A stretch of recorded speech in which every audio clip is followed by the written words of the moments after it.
لیکن اگر آپ طالب علم کی حیثیت سے خط لکھیں گے تو پھر اس میں آپ اپنے اسکول کا نام بھی لکھ سکتے ہیں۔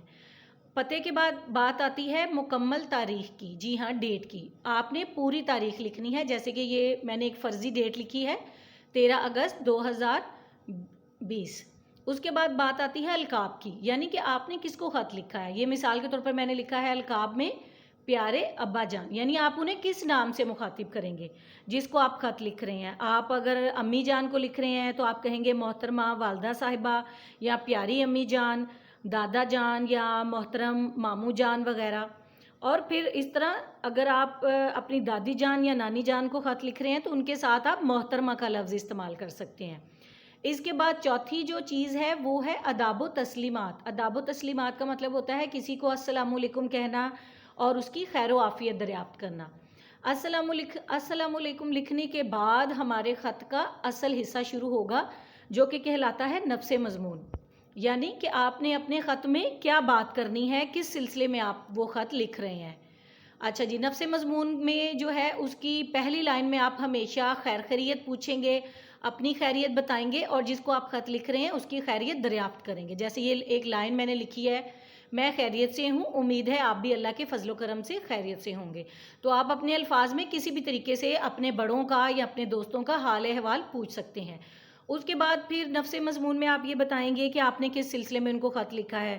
اگر کوئی بیمار ہے تو اس کی عیادت کے لیے خط لکھا ہے، یا آپ کو والد صاحب سے پیسے درکار ہیں، پیسے منگوانے ہیں، یا آپ نے اپنے بہن بھائیوں کو کسی بات کے سلسلے میں نصیحت کرنی ہے، اپنے دوست کو کسی دعوت پر بلانا ہے، یا کوئی اہم پیغام دینا ہے، تو وہ یہ سب باتیں آپ نفس مضمون میں لکھیں گے۔ اس کے بعد ہم بڑھتے ہیں خط کے اختتام کی طرف۔ اس میں ہم ہمیشہ خط کو ایک دم ختم نہیں کر دیتے بلکہ دعائیہ کلمات استعمال کرتے ہیں۔ جیسے ہم کہتے ہیں اگر آپ اپنے والد صاحب کو خط لکھ رہے ہیں، اور یا آپ کہیں ہاسٹل میں رہتے ہیں اور آپ نے اپنے گھر میں خط بھیجا ہے، تو آپ یہ لکھ سکتے ہیں کہ گھر میں سب کو سلام اور دعا کہیے گا، میں جلدی گھر واپس آ جاؤں گا، یا مجھے آپ سب کی بہت یاد آ رہی ہے۔ یا اگر آپ اپنے والد صاحب کو خط لکھ رہے ہیں تو آپ ان سے پوچھ سکتے ہیں کہ آپ گھر واپس کب آئیں گے، سب آپ کو بہت یاد کر رہے ہیں، اور امی جان کی طرف سے اور دادا جان دادی جان کی طرف سے آپ کو سلام اور دعا۔ اور پھر اختتام میں آپ ہمیشہ لکھیں گے آپ کا پیارا بیٹا، اور اسٹوڈنٹ ہونے کی حیثیت سے آپ نے ہمیشہ اس کا اختتام میں الف بے اور جیم لکھنا ہے۔ لیکن اگر آپ عام شہری کے طور پر خط لکھیں گے تو پھر آپ اپنا نام بھی لکھ سکتے ہیں۔ ٹھیک ہے، امید ہے کہ آپ کو خط کا یہ پیٹرن، خط کا یہ طریقہ کار اچھے طریقے سے سمجھ آ گیا ہوگا۔ نمونے کے طور پر، مثال کے طور پر میں نے ایک خط بھی لکھا ہے، آپ اس خط کو غور سے دیکھیے، پڑھیے، اور پھر اس طریقے پر خط لکھنے کی کوشش کیجیے۔ ہاں جی، اب اس کے بعد بات آتی ہے کچھ القابات کی۔ خط کے آغاز میں بڑوں کے لیے استعمال ہونے والے کچھ القاب، جیسے محترم ابا جان، پیاری امی جان، قبلہ تایا جان۔ قبلہ احترام کہا جاتا ہے عزت دینے کے لیے، محترمہ چچی جان۔ اس کے بعد خط کے اختتامی کلمات میں آپ کچھ یہ چیزیں لکھ سکتے ہیں، آپ کا فرما بردار بیٹا یا بیٹی۔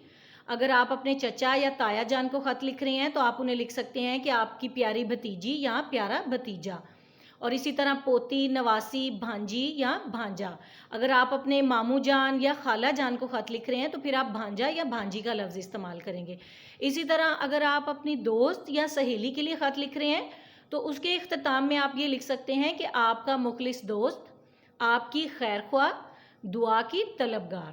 یعنی جو بھی آپ کا رشتہ ہوگا، جو بھی آپ اپنے رشتہ داروں کو یا دوستوں کو خط لکھ رہے ہیں تو اپنے رشتے کے لحاظ سے اختتامی کلمہ لکھیں گے۔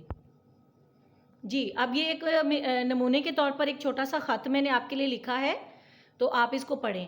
ہاں جی، سب سے پہلے ایڈریس ہے یعنی پتہ ہے، اس کے بعد ڈیٹ ہے، پھر القاب ہیں یعنی پیارے ابا جان، اور اس کے بعد آداب و تسلیمات یعنی سلام کیا گیا ہے، پھر ہے نفس مضمون۔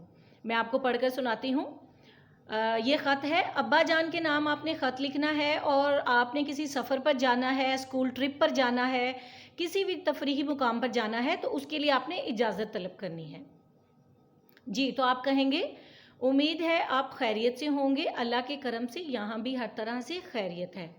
ابا جان، آپ کو معلوم ہے کہ ہر سال ہمارے اسکول کی طرف سے ایک تفریحی پروگرام ہوتا ہے جس میں ہم کسی پہاڑی مقام کی سیر کے لیے جاتے ہیں۔ اس دفعہ بھی سیر کا پروگرام بن رہا ہے اور اس سفر پر جانے کے لیے مجھے آپ کی اجازت درکار ہے۔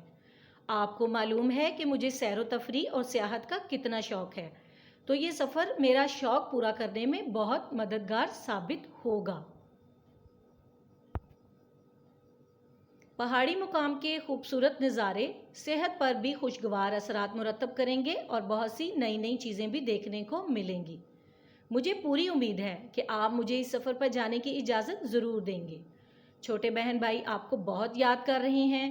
آپ گھر واپس کب آئیں گے خط لکھ کے بتائیے۔ امی جان کی طرف سے سلام اور دعا، آپ کا فرما بردار بیٹا احمد رضا۔ اب یہ ایک فرضی خط میں نے لکھا تھا، اگر آپ اسٹوڈنٹ کی حیثیت سے خط لکھ رہے ہیں تو آپ نام کی جگہ الف ب اور جیم لکھیں گے۔ امید ہے کہ اس نمونے کو دیکھنے کے بعد، اس مثال کو دیکھنے کے بعد آپ کو خط نویسی کا طریقہ کار اچھے طریقے سے سمجھ آ گیا ہوگا۔ اسی پیٹرن کو سامنے رکھتے ہوئے، اسی طریقہ کار کو سامنے رکھتے ہوئے آپ کوئی بھی خط لکھ سکتے ہیں اور اس میں آپ اپنی روزمرہ زندگی کی چھوٹی چھوٹی باتیں شامل کر سکتے ہیں۔ جی اب اجازت دیجیے۔ امید ہے کہ آپ کو یہ ویڈیو اچھی لگی ہوگی۔ اگر آپ کو ہماری ویڈیوز اچھی لگ رہی ہیں تو ہمارے چینل کو سبسکرائب، شیئر اینڈ لائک ضرور کیجیے اور بیل آئیکن کو پریس کرنا نہ بھولیں۔ اگلی ویڈیو تک اجازت دیجیے۔ اللہ حافظ۔